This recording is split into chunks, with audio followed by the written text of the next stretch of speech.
السلام علیکم ورحمۃ اللہ وبرکاتہ۔ آج میں آپ لوگوں کو ایک بزرگ کا واقعہ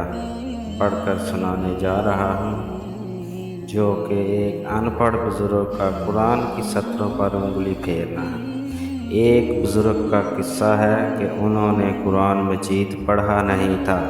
مگر وہ روزانہ قرآن ختم کرتے تھے، اور اس طرح کہ قرآن پاک کھول کر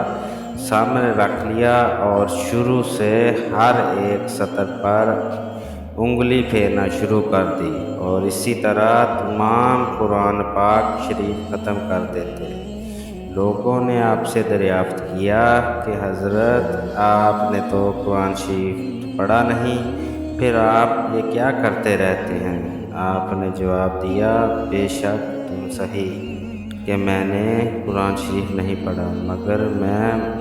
قرآن شریف کی برکت اور ثواب کے لیے ایسا کرتا ہوں،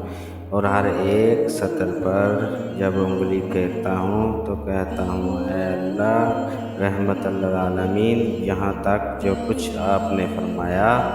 میں اقرار کرتا ہوں اور گواہی دیتا ہوں کہ بالکل صحیح اور حق فرمایا ہے، اور اسی طرح پورا قرآن کریم ختم کرتا ہوں۔ ایک دن ان کا انتقال ہو گیا، اور انتقال کے بعد کسی کے خواب میں آیا اور اس نے دیکھا اور دریافت کیا کہ آپ نے جواب دیا کہ میری تمام عمر کی کوئی بھی عبادت میرے کام نہ آئی، البتہ یہ عمل اللہ پاک کو بے حد پسند آیا، اور اسی عمل کی بدولت میری بخشش اور نجات ہو گئی۔ جزاک اللہ۔